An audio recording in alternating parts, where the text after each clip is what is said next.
नमस्कार दोस्तों, स्वागत है आपका आपके अपने YouTube चैनल एजुकेशन स्टार गुरु पे।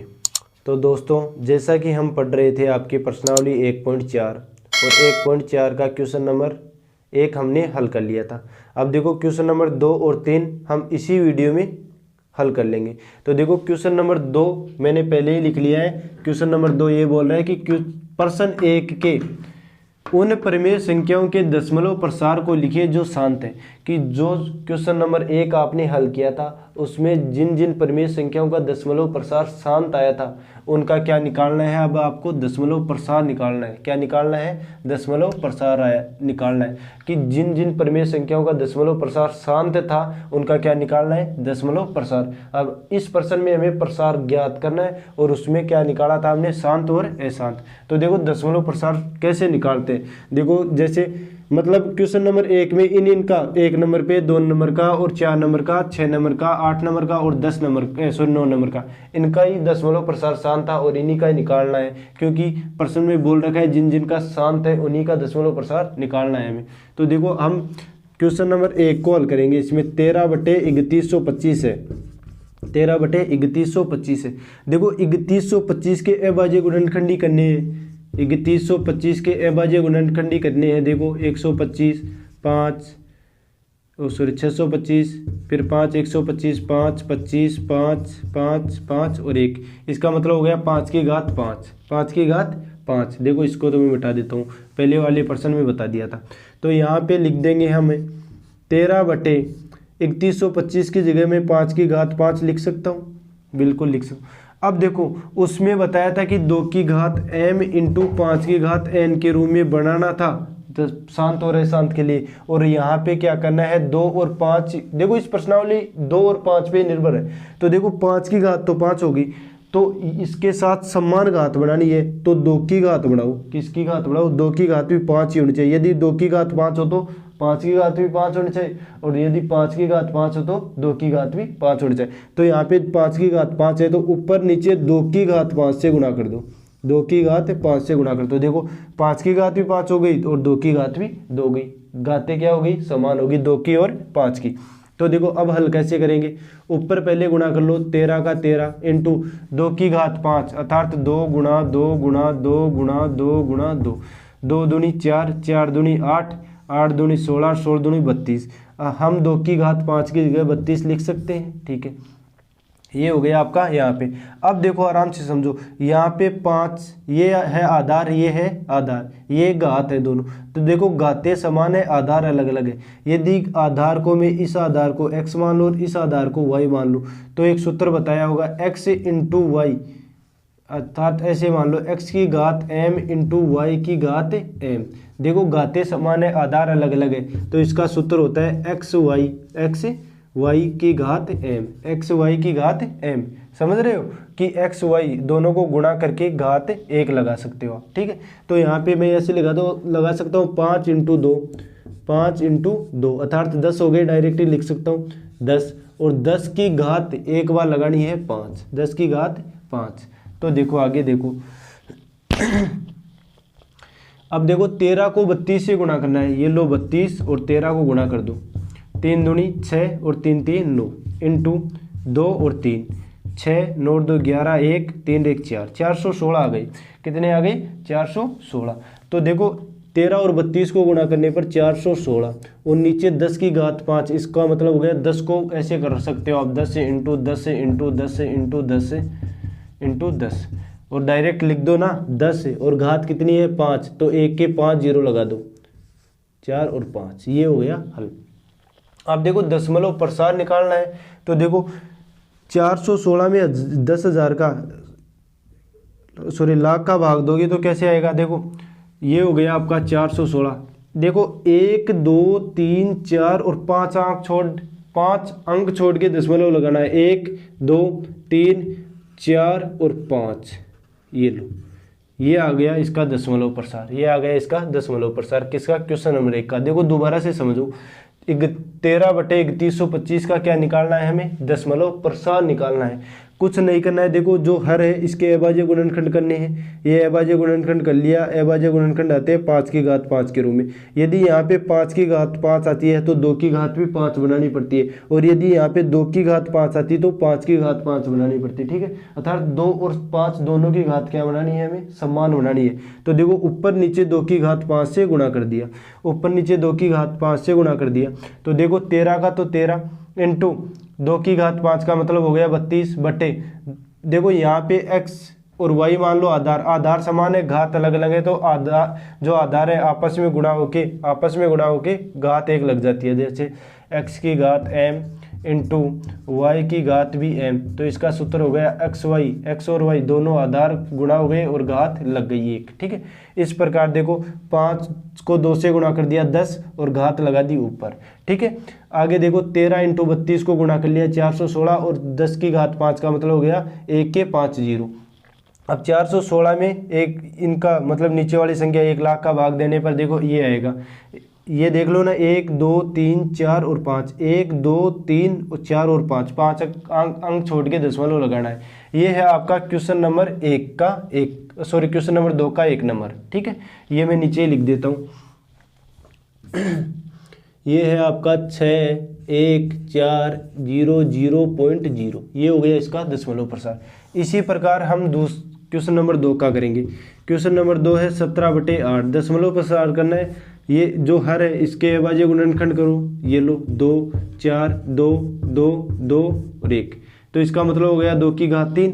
तो मैं 17/8 को 2 की घात 3 के रूप में लिख सकता हूँ क्या, तो लिख दिया। अब देखो आगे यहाँ पे 5 की घात 5 आई थी तो 2 की घात 5 बनाया है। यहाँ पे देखो 2 की घात 3 आ रही है, 2 की घात 3 आ रही है तो 5 की घात भी 3 बना लो, ऊपर नीचे 5 की घात 3 से गुणा कर दो। ठीक है, अब देखो 17 का 17 इंटू 5 की घात 3 का मतलब हो गया 5 इंटू 5 इंटू 5, 5 25 और 25 पंचे 125। ठीक है, बटे देखो वही है यहाँ पे x की घात m इंटू वाई की घात भी m, तो इसका मतलब हो गया x y दोनों आधार आपस में गुणा होकर घात लग जाती है 1।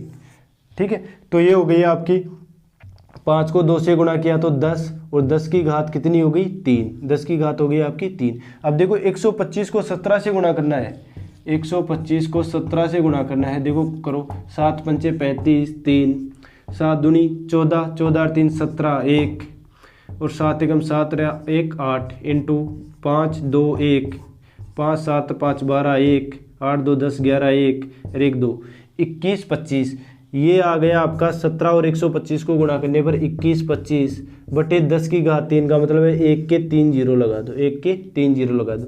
अब देखो दशमलव लगाना है, 1 2 3 अंक छोड़ के, तो 1 2 3 अंक छोड़ के, तो इसका मतलब हो गया 2.125, ये हो गया इसका दशमलव प्रसार, ये हो गया इसका दशमलव प्रसार।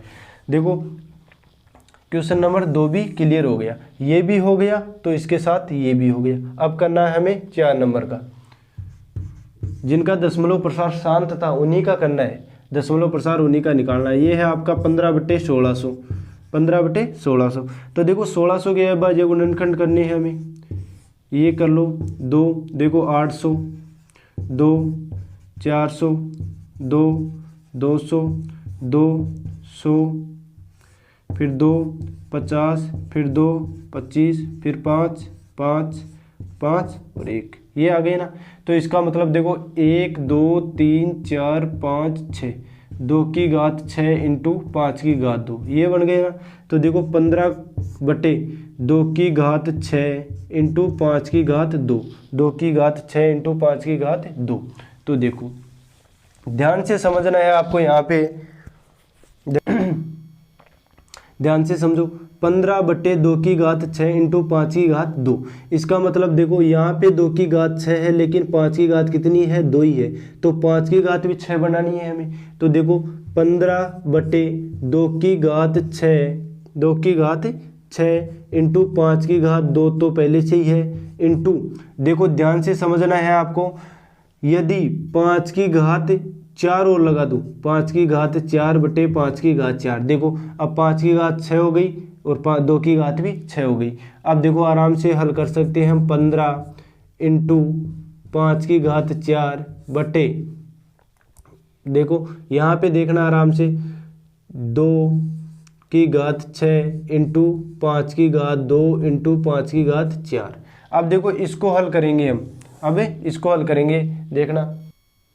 अब देखो यहाँ पे क्या करना है, देखो 15 ऊपर लिख देता हूँ, 15 इंटू 5 की घात 4 का मतलब हो गया, देखो 5 इंटू 5 इंटू 5 इंटू 5, 5 25 25 पंजे 125, 125 को 5 से गुणा करो 625, तो ये हो गया आपके 625 बटे, देखो नीचे यहाँ पे देखो 2 की घात 6, तो ऐसे की ऐसे 2 की घात 6 इंटू, अब यहाँ से देखना, ये देखो आधार समान है तो, और लेकिन घाते अलग अलग है, आधार तो क्या है समान है लेकिन घाते अलग अलग है, तो देखो आधार समान है तो 5 की घात आपस में गुणा हो जाएगी, 4 दूनी 8, 4 दूनी 8, घाते आपस में गुणा हो जाती है।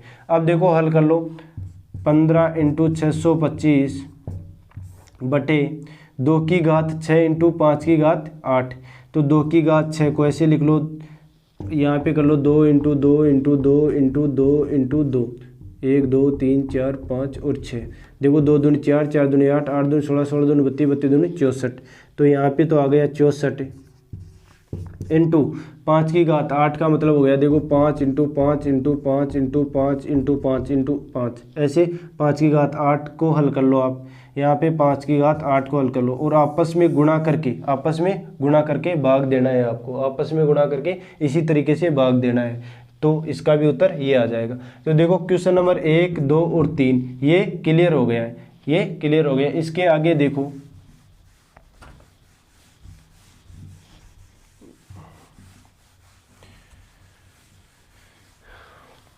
इसके आगे देखो एक बार,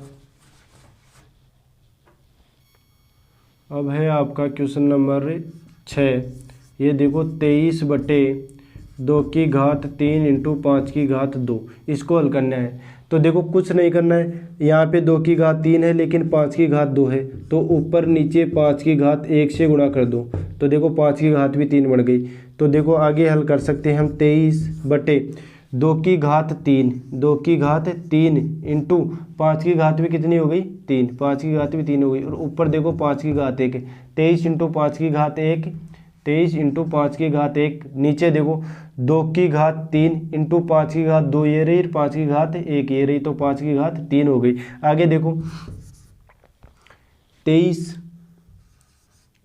इंटू 5 हो गए, नीचे देखो 2 की घात 3 और 5 की घात 3 वही है, 5 दूनी 10 और 10 की घात कितनी हो गई 3, 23 को 5 से गुणा कर लो, 23 को 5 से गुणा कर लो, देखो 5 3 15, 1 5 दूनी 10 और 1 11, ये हो गए आपके 115, 115 बट्टे 10 की घात 3 का मतलब हो गया 1 के 3 जीरो। अब देखो 1 2 3 अंक छोड़ के दशमलव लगाना है, 3 अंक छोड़ के दशमलव लगाना है, तो 3 अंक ऑलरेडी है, पॉइंट यहाँ पे लगा दो, जीरो पहले लगा दो, ये हो गया इसका दशमलव प्रसार 6 नंबर का। आगे देखो कुछ और भी प्रश्न दे रखे हैं, उनको भी हम हल करेंगे। जैसे है आपका 6 बटे 15, करना वही है, 15 के बाजे गुणनखंड करो, देखो 3 पंचे 15 5 1, ये हो गया 3 पंचे 15 5 1, ठीक है। तो ये तो अशांत प्रकृतिकार है, ये तो अशांत प्रकृतिकार है, इसका मतलब ये तो गलती से लिखा गया है। देखो 6 बटे 15 है, 15 के अभाज्य गुणनखंड करेंगे हम, 15 के अभाज्य गुणनखंड, देखो 2 का जाता नहीं 3 का जाता है, 3 पंचे 15 5 1, तो ये तो अशांत प्रकृति का 3 और 5 के फॉर्म में आ रहा है, तो ये तो अशांत प्रकृति है। इसके बाद में देखो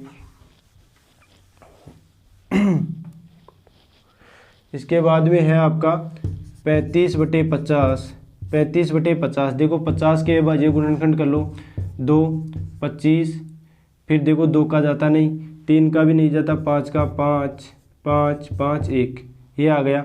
तो हम इसको ऐसे लिख सकते हैं 35 बटे 2 की घात 1, 2 की घात 1 इंटू 5 की घात 2, तो देखो यहाँ पे 5 की घात 2 है लेकिन 2 की घात 1 है, तो 2 की घात 1 से गुणा कर दे ऊपर नीचे, देखो तो ऊपर हो गया आपका 35 इंटू 2 की घात 1 बटे, देखो 2 की घात 1 ये रही, 2 की घात 1 ये रही, तो 2 की घात 2 इंटू 5 की घात भी 2 हो गई, तो 35 को 2 की घात 1 का मतलब हो गया 2, तो 35 को 2 से गुणा किया तो 70 बटे 2 की घात, ये हो गई 5 दूनी 10 और 10 की घात 2, तो इधर देखो 70 बटे 10 की घात 2 का मतलब हो गया 100।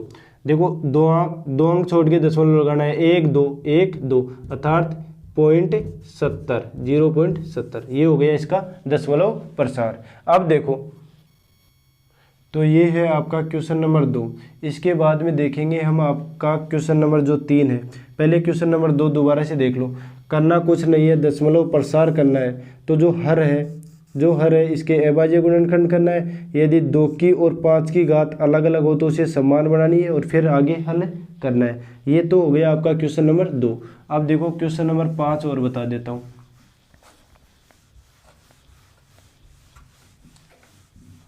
क्वेश्चन नंबर 3 है जो मैं लिख देता हूँ। तो दोस्तों ये है आपका क्वेश्चन नंबर 3। क्वेश्चन नंबर 3 में दे रखा है कुछ वास्तविक संख्याओं के दशमलव प्रसार नीचे दिए गए हैं। देखो कुछ वास्तविक संख्याओं के जो दशमलव प्रसार हैं जो आपको नीचे दिए गए हैं। प्रत्येक स्थिति के लिए निर्धारित कीजिए कि वह संख्या है या नहीं, कि वह संख्या परिमेय संख्या है या नहीं। यदि परिमेय संख्या है और p बटे क्यू के p के रूप की है तो क्यू के अभाज्य गुणनखंड के बारे में आप क्या कह सकते हैं। पहले तो आपको ये पता करना है कि वो परिमेय संख्या है या नहीं, परिमेय संख्या है या नहीं। और यदि परिमेय संख्या है तो आप उसके क्यू अर्थात हर के अभाज्य गुणनखंड के बारे में क्या लिख सकते हो। तो देखो क्वेश्चन नंबर 1 दे रखा है 43 1 2 3 4 5 6 7 8 और 9।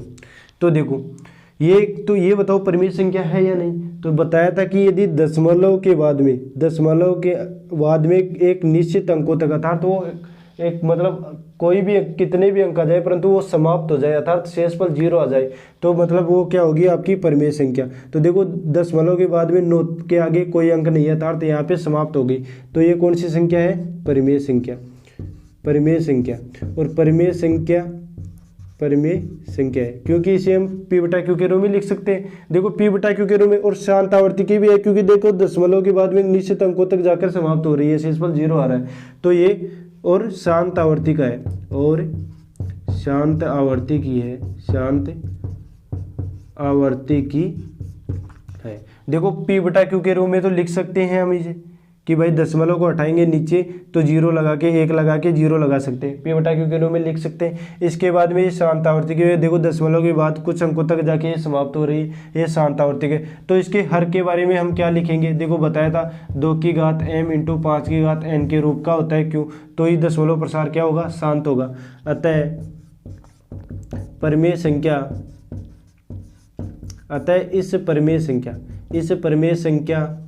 इस परिमेय संख्या का हर 2 की घात m इंटू 5 की घात n के रूप का है।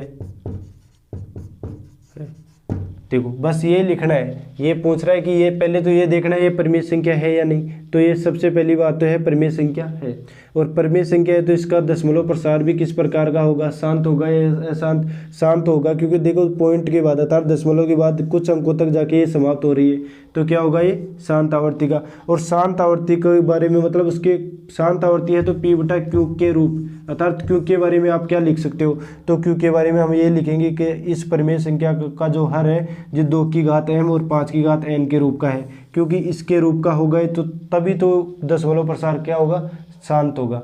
तो ये तो हो गया आपका क्वेश्चन नंबर 1। अब देखो 2 नंबर पे देख लो, यहाँ पे ही बता देता हूँ। देखो कुछ नहीं करना है, देखो 0.12 फिर 0 फिर 1200 फिर 1200 फिर 12000 एक निश्चित अंक के बाद में अंक की पुनरावृत्ति नहीं हो रही, कहीं पे 1 0 है, कहीं पे 2 0, कहीं पे 3 0, कहीं पे 4 0, ऐसे ऐसे चलते जा रहे हैं। तो ये किस प्रकार की संख्या है, अपरिमेय संख्या। बताया था शुरू वाले वीडियो में अपरिमेय संख्या है, अपरिमेय संख्या है। और दशमलव प्रसार किस प्रकृति का है, अशांत प्रकृति का है क्योंकि देखो कहीं भी दशमलव के बाद में समाप्त हो रही है क्या संख्या, नहीं हो रही है, ऐसे चलती जा रही है। तो दशमलव प्रसार क्या होगा इसका दशमलव प्रसार अशांत प्रवृत्ति का होगा, अशांत आवर्ती का होगा, लिख सकते हो आप ऐसे, आवर्ती का होगा। यदि दशमलव प्रसार अशांत आवर्ती का होगा तो आप इसके हर के बारे में क्या लिख सकते हो, अतः इसका क्यों अर्थात हर 2 की घात m इंटू 5 की घात n के रूप का नहीं है, नहीं है। यही तो लिखोगे ना कि देखो ये अपरिमेय संख्या है तो इसका दशमलव प्रसार शांत है या शांत, देख लो निश्चित अंक के बाद में समाप्त हो रही है क्या, नहीं हो रही है, ऐसे चलती जा रही है। तो दशमलव प्रसार अशांत प्रकृति का होगा और अशांत प्रकृति का होगा तो जिसका इसका हर है ना वो 2 की घात m तथा 5 की घात n के रूप का नहीं होगा। ये लिखना है आपको क्वेश्चन नंबर 2 में। अब देखो इसके बाद में है आपका क्वेश्चन नंबर 3। ये है 43.1 2 3 4 5 6 और 7 8 और 9।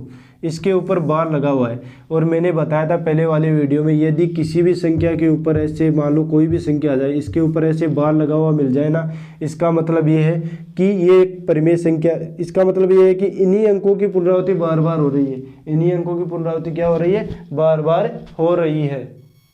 इन्हीं अंकों की पुनरावृत्ति बार बार हो रही है। तो देखो ये एक परिमेय संख्या होगी, अतः आप ऐसे लिख सकते हो, दी गई संख्या परिमेय संख्या होगी, परिमेय संख्या होगी। और देखो दशमलव प्रसार शांत है या अशांत, देखो निश्चित अंक के बाद में जा रहा है, निश्चित अंक तक जा रहा है, निश्चित अंक तक जा रहा है, निश्चित अंक 1 से लेके 9 तक, यहाँ से लेके यहाँ तक जा रहा है। तो अब और एक निश्चित अंक तक जा रहा है, देखो 1 से लेके 9 तक तो दिया, अतः इसका दशमलव प्रसार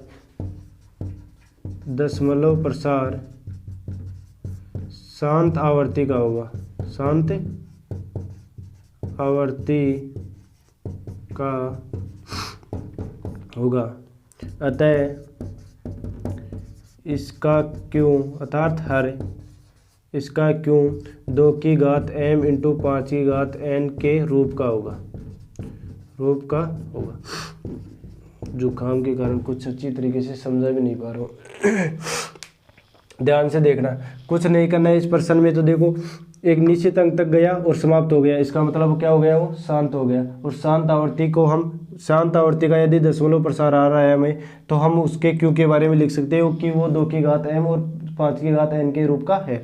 इसी प्रकार देखो इसका अंत नहीं हो रहा है तो ये किस प्रकार का होगा, अशांत आवर्ती का होगा तो उसके हर को हम 2 की घात m और 5 की घात n के रूप में नहीं लिख सकते। इसी प्रकार देखो बार लगा हुआ है, इसका मतलब इन्हीं अंकों की पुनरावृत्ति हो रही है, इसका मतलब ये किस प्रकार का होगा, शांत आवर्ती का होगा। और शांत आवर्ती का है तो हम q को 2 की घात m इंटू 5 की घात n के रूप में लिख सकते हैं।